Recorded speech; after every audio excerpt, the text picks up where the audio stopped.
অভিষেক বন্দ্যোপাধ্যায়ের বিরুদ্ধে Siliguri cyber crime থানায় অভিযোগ। উস্কানিমূলক মন্তব্যের অভিযোগে সরব ব্যবসায়ী সঞ্জয় সিংহল। এবার তৃণমূল কংগ্রেসের সর্বভারতীয় সাধারণ সম্পাদক এবং ডায়মন্ড হারবারের সাংসদ অভিষেক বন্দ্যোপাধ্যায়ের বিরুদ্ধে শিলিগুড়ি সাইবার ক্রাইম থানায় অভিযোগ দায়ের করা হলো। শুক্রবার রাতে শিলিগুড়ি পুরসভার 7 নম্বর ওয়ার্ডের বাসিন্দা তথা শহরের এক প্রতিষ্ঠিত ব্যবসায়ী সঞ্জয় সিংহল এই অভিযোগ দায়ের করেন। অভিযোগে দাবি করা হয়েছে, বিধানসভা নির্বাচনের প্রচার পর্বে অভিষেক বন্দ্যোপাধ্যায় একাধিক উস্কানিমূলক মন্তব্য করেছিলেন। অভিযোগকারীর দাবি, 4টি নির্দিষ্ট বক্তব্যের উল্লেখ করে তিনি থানায় লিখিত অভিযোগ জমা দিয়েছেন। এর মধ্যে কেন্দ্রীয় স্বরাষ্ট্রমন্ত্রী অমিত শাহকে উদ্দেশ্য করা হয় একটি বিতর্কিত মন্তব্যও রয়েছে বলে জানা গিয়েছে। সঞ্জয় সিংহলের অভিযোগ, এই ধরনের বক্তব্য জনমনে বিভ্রান্তি এবং উত্তেজনা সৃষ্টি করতে পারে। সেই কারণে বিষয়টি খতিয়ে দেখে প্রয়োজনীয় আইনি পদক্ষেপ গ্রহণের দাবি জানানো হয়েছে। আমার নাম সঞ্জয় কুমার সিংহল, আমি শিলিগুড়ির একজন ব্যবসায়ী। আপনি যে অভিযোগ করেছেন অভিষেক ব্যানার্জির বিরুদ্ধে, কি কারণে এবং কবে করেছেন এই সম্পর্কে জানান। নির্বাচনের আগে ওনার অনেকগুলো বক্তৃতা ছিল, আপনারা দেখে থাকবেন। আমি এবিপি নিউজ খুব ফলো করি, ওখানেই অনেকবার ওনার ওই উস্কানিমূলক বক্তব্য দেখানো হয়েছে, যাতে আমার হিসাবে ভারতীয় ন্যায় সংহিতা 2023 আর আরপি অ্যাক্ট 1951 অ্যাপ্লিকেবল হয়। আমি ওইটাই নিয়ে থানায় দ্বারস্থ হয়েছি।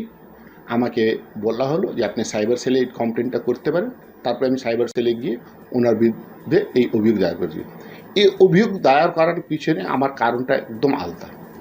সবসময় শুনে থাকি আইন সবার জন্য বরাবর। আমি এই মামলাটা করে দেখতে চাই যে আইন কি সত্যি করে সবার জন্য বরাবর। এই উক্তিটা, এই বক্তব্যগুলা যদি আপনার আর আমার মুখে থাকতো, তাহলে কিন্তু আমি অথবা আপনি আজকে কারাগারের পিছনে থাকতাম। কিভাবে ইলেকশন কমিশন ওনাকে ছাড় দিল? কিভাবে একজন সাংসদ হয় যিনি ওথ অফ অফিস শপথ নিয়েছেন এই মন্তব্য করতে পারেন?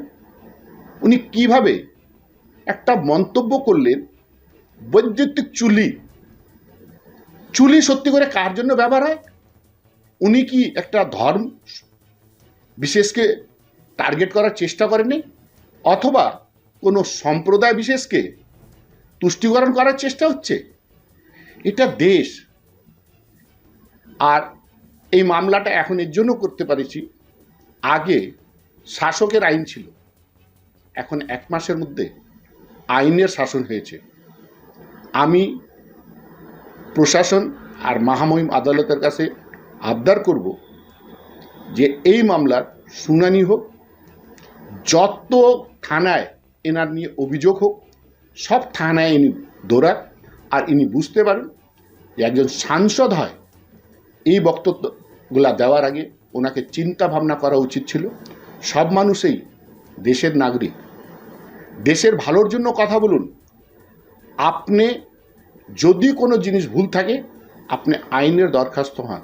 আপনি সাংসদ হয়, আপনি আইনে কারো সম্বন্ধে কমপ্লেন করতে পারেন, কিন্তু আপনি কিভাবে বলতে পারেন কौन जल्लाद दिल्ली से आएगा, কার বুকে পাটা আছে, চৌথা মে 12টার পর? একটা না, একবার ভুল হয়, দুবার ভুল হয়, বারংবার এই উস্কানি দেওয়া হয়েছে। এখানে তো ইলেকশন কমিশনকেও উদ্যোগ নেওয়া উচিত ছিল। বলা হয় ভয়মুক্ত। যে মানুষ মাননীয় গৃহমন্ত্রী, দেশের গৃহমন্ত্রী সম্বন্ধে এই আক্ষেপগুলো করছে, ওখানকার ভোটাররা কি সত্যি করে নির্ভয় হয়ে ভোট দিতে পারত? কেন্দ্রীয় বাহিনী আর ইলেকশন কমিশনকে সাধুবাদ যে যেভাবে ফোর্স ডিপ্লয়েড ছিল, মানুষ এবার নির্ভয় হয়ে ভোট করেছে। আমি কোনো পার্টির আলোচনা করি না, আমি কোনো মানুষের আলোচনা।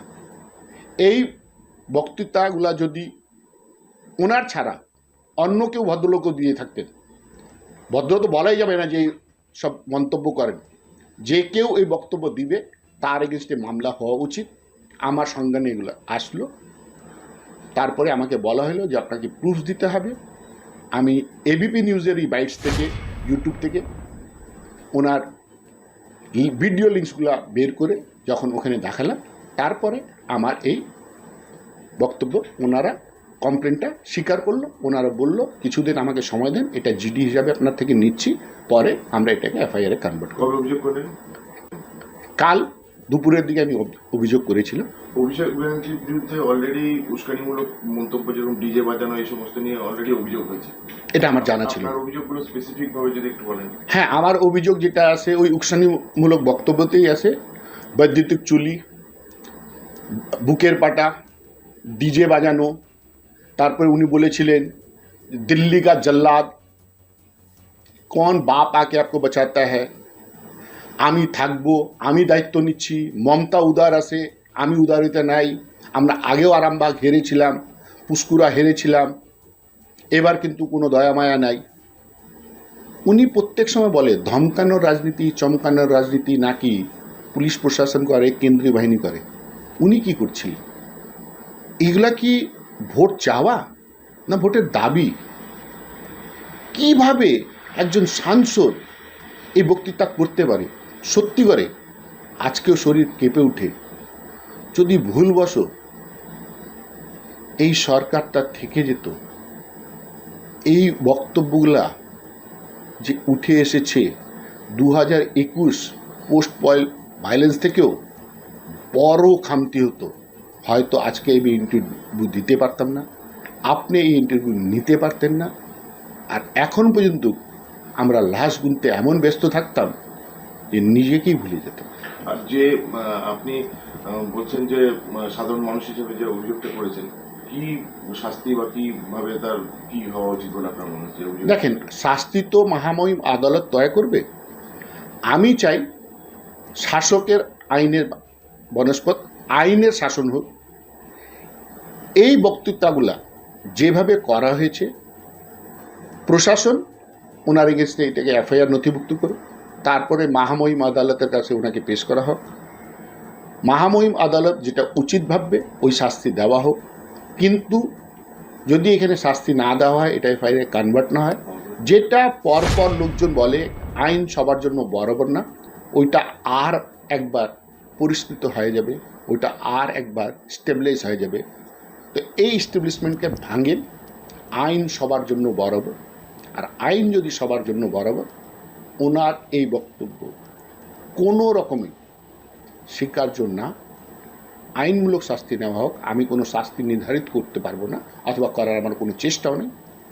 আমি ভারতে একজন জিম্মেদার নাগরিক। আমি নাগরিক হিসাবে, সাধারণ নাগরিক হিসাবে আমার কমপ্লেন আইনসঙ্গত